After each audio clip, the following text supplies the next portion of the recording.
March 3, 1945. The Pacific Ocean. Aboard the attack transport USS Leedstown, a medic pulls a white sheet over the face of a boy. He was a Marine. He was a son. He was a brother. Just a few hours earlier, on a volcanic island called Iwo Jima, he had been fighting for his life. His name was Kenneth Charles John Goeke. He was 18 years old. Kenneth Charles J. Goeke was born on May 15, 1926, in St. Louis, Missouri. He was the son of William and Hallie Goeke, and he grew up in a bustling household with two brothers and a sister. This was the America of the Great Depression and the build-up to war. Like millions of his generation, the war reached into Kenneth's life and pulled him out of adolescence. He enlisted in the United States Marine Corps. After the crucible of boot camp, he was shipped across the vast expanse of the Pacific, a journey that took him from the jungles of Guam to the strategic outposts of the Marianas. By the time he was 18, Kenneth Goeke was a combat veteran. The American High Command had set its sights on a tiny island halfway between the Marianas and Tokyo. The name of that island was Iwo Jima. For the Japanese, Iwo Jima was a vital early warning station alerting the home islands of incoming B-29 superfortress raids. For the Americans, it was a nightmare that needed to be removed. They needed its airfields for fighter escorts and emergency landings. The plan was codenamed Operation Detachment. The estimated time to secure the island was 5 days. It would take 5 weeks. February 19, 1945. The 3rd, 4th, and 5th Marine Divisions hit the beaches. The Japanese commander, General Tadamichi Kuribayashi, had changed the rules. He knew he couldn't win, but he could make the victory so costly that America might think twice about invading Japan itself. He forbade traditional banzai charges. Instead, he ordered his men to fight from a labyrinth of tunnels, bunkers, and caves. On February 24th, 5 days after the initial landing, Kenneth Goeke came ashore with B Company, 1st Battalion, 9th Marine Regiment. They were part of the 3rd Marine Division's push to the north. The iconic flag raising on Mount Suribachi had happened the day before, but the battle was far from over. A communiqué from Admiral Nimitz described the advance that day, an advance Kenneth was part of. It was a brutal, yard-by-yard slog through a landscape that seemed to breathe fire. The enemy was invisible, hidden in fortified blockhouses with 4-foot-thick concrete walls. In one 400 by 500-yard area alone, Marines neutralized 100 caves. By March 2, the 3rd Marine Division had its teeth sunk into the enemy's main defensive line. That day, they achieved a significant tactical victory, the capture of Hill 362. It was a dominant terrain feature, and its seizure was vital. The official report states they drove a salient 700 yards deep into enemy positions to take it. But hills on Iwo Jima weren't just geographical features. They were killing zones. The Japanese would often let the Americans take the crest, only to pour machine gun fire from reverse slopes and hidden bunkers. The cost was mounting. By March 2, over 12,800 enemy dead had been counted, but the price for the Marines was horrific. Every cave sealed, every pillbox silenced, meant someone's son wasn't coming home. The 1st Battalion, 9th Marines, Kenneth's unit, was in the thick of this fighting. March 3, 1945. It was a Saturday. Back in St. Louis, spring was just around the corner. Hallie Goeke probably went about her day, unaware that the world was about to collapse. On Iwo Jima, the day began with a general advance. The 5th Division pushed forward 200 to 400 yards on the left flank. The 4th Division faced extremely heavy enemy resistance near a village called Minami, and the 3rd Division, Kenneth's division, advanced in the center. We don't know the exact moment. We don't know if it was a mortar round, a sniper's bullet, or shrapnel from a hidden artillery piece. What we know is that on that day, during that advance, Private First Class Kenneth Goeke was hit. The communiqué from March 3 notes that close carrier aircraft support was limited by the small dimensions of the area now held by the enemy. The battlefield had shrunk. The fighting was close, personal and lethal. Kenneth was among the fallen. The wounded were pulled from the line, stabilized as best as could be done in a forward aid station, and then evacuated. For Kenneth, that meant a ride on a stretcher, a lurching trip in an amphibious vehicle back to the beach, and finally a transfer by small boat to a ship off the coast. His destination was the USS Leedstown, an attack transport designated AP-73. The USS Leedstown was not a hospital ship marked and protected by the Geneva Convention. It was a warship, a troop transport. But it had medical facilities, a place of last resort for those too badly hurt to wait for evacuation further back. Kenneth was brought aboard. The ship's surgeons and corpsmen would have worked on him, fighting their own battle against shock and blood loss. But Iwo Jima had dealt a blow that was too severe. On March 3, 1945, aboard the USS Leedstown, PFC Kenneth Goeke died from his wounds. He was 18 years old. When a service member dies on a ship at sea, burial is often conducted there, committed to the deep. With the ship still within sight of that black volcanic island, Kenneth was given to the ocean. There would be no grave in St. Louis for his mother to visit. The Pacific Ocean became his tomb.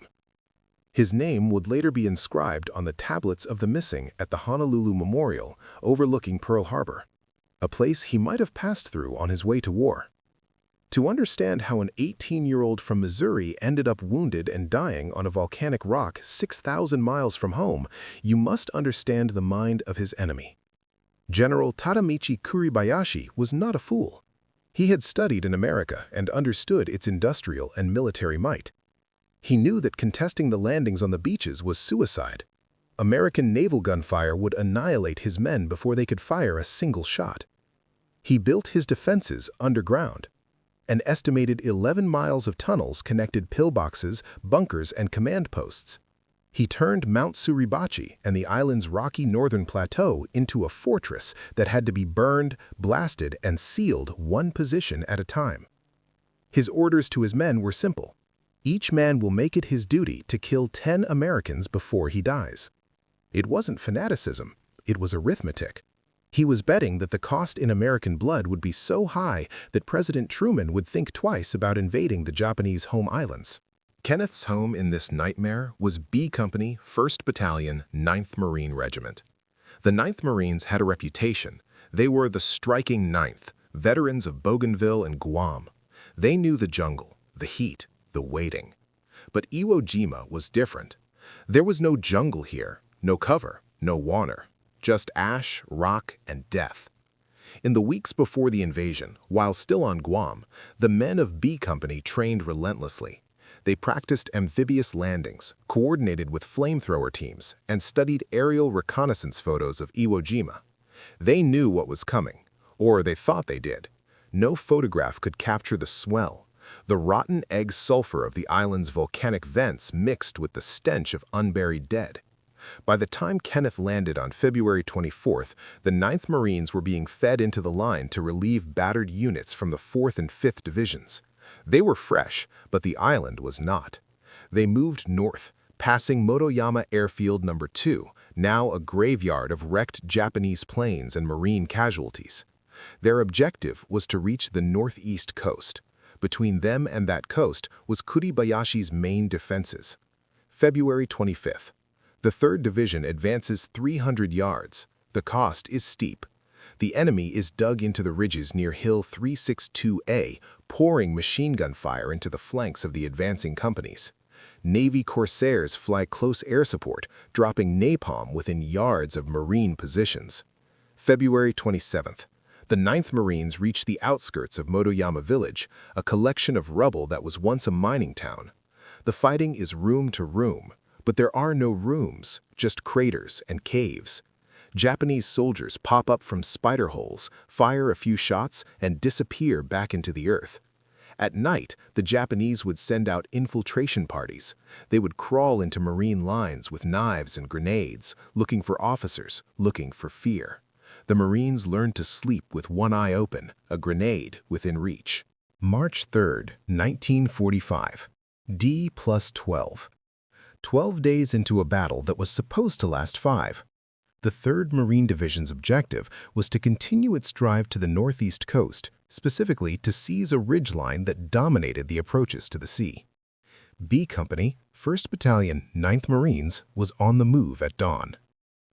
The official report for that day reads, "The 3rd Division advanced in its zone against moderate small arms and mortar fire, gaining 200 to 400 yards. Moderate. The word feels insulting. There is nothing moderate about a mortar round. We don't know if Kenneth was hit by a mortar or a machine gun. We don't know if he was leading a fire team, providing cover for a buddy, or simply moving from one rock to the next. What we know is that B Company was in the vicinity of what would later be called the amphitheater, a bowl-shaped depression teeming with Japanese positions. It was a killing ground. The corpsmen of the Navy, the docks, were the unsung heroes of Iwo Jima. They went where the fighting was thickest, unarmed, to save lives. They would have reached Kenneth within minutes, applying tourniquets, administering plasma, but some wounds are too deep. They got him out. Someone carried him. Someone risked their own life to bring him back. He was loaded onto an amphibious tractor that churned through the black sand and into the surf. A boat took him from the beach to the USS Leedstown. He was in the hands of surgeons now. But it was too late. The USS Leedstown was a Haskell-class attack transport, a vessel designed to deliver troops and equipment to hostile shores. Commissioned just months earlier, in October 1944, she was brand new. But on March 3, 1945, she wasn't delivering men. She was receiving them. Broken boys who had given everything. The ship's medical staff worked around the clock. The wounded came in waves from Iwo's black sands, from the picket ships hit by kamikazes, from the constant attrition of war at sea. They did triage, they did surgery, they held hands. They wrote letters home for boys who couldn't write themselves. And when they couldn't save someone, they did the only thing left to do. They honored them. When Kenneth died, the ship's chaplain was called. A brief service was held on the open deck, with the ship rolling gently in the Pacific swell. The flag was folded, a prayer was said, and then, with solemn dignity, Kenneth Charles John Goeke was committed to the deep. The ocean accepted him, a young man from landlocked Missouri, into its eternal embrace. The battle did not end on March 3rd. It raged for another 3 weeks.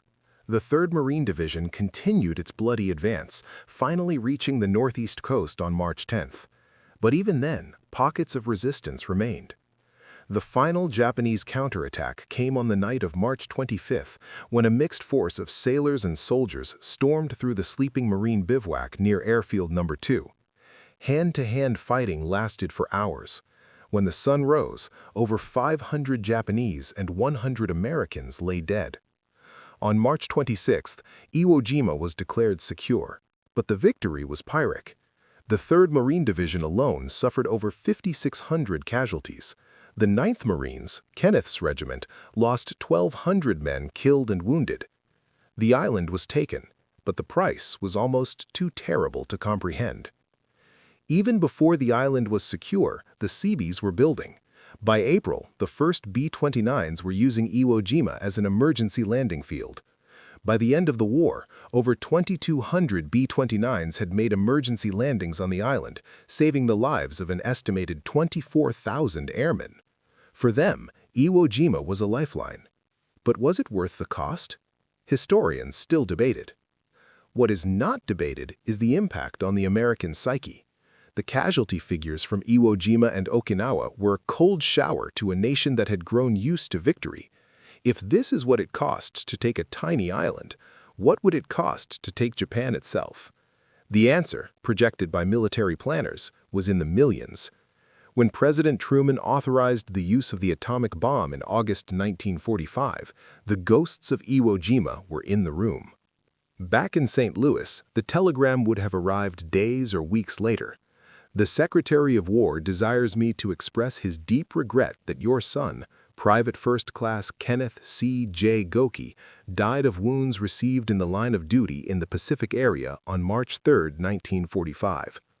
Words on a piece of paper. A lifetime of love reduced to a few typed lines. For Hallie Goeke, the loss was absolute. She had raised a son, watched him grow, sent him off to war, and now he was gone. Not buried in a cemetery she could visit, but lost to the sea. The gold star in her window was a symbol of sacrifice, but it was also a hole in her heart that would never heal. And yet, the family's story of service did not end there. Kenneth's younger brother, Wayne, grew up in the shadow of that loss. He knew the cost of war. He knew what it meant to sacrifice. And still, when his country called during the Vietnam War, he answered. He served in the United States Air Force, carrying the Goeke name through another conflict in another generation. Wayne Goeke passed away in 2013 at the age of 72. He lived a full life, a life his older brother never had. He married, worked, grew old, but he never forgot Kenneth. None of them did. The name was passed down through the family. There's a peculiar tragedy in a burial at sea. No headstone to visit, no grave to tend, no physical place to lay flowers on a birthday or a holiday. Just the endless, restless ocean. For the family of Kenneth Goeke, there is no plot in a green Missouri cemetery. There is only a name on a wall at the Honolulu Memorial, carved in stone, facing the sea he now rests beneath.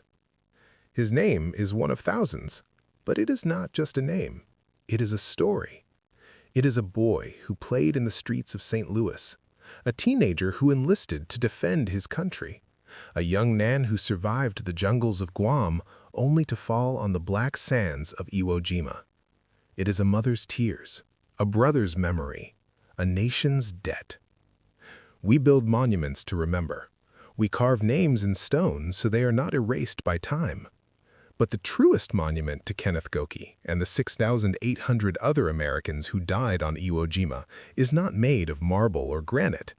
It is the world they bequeathed to us, a world where tyranny was defeated, a world where freedom survived, a world where an 18-year-old from Missouri could give his life for something greater than himself.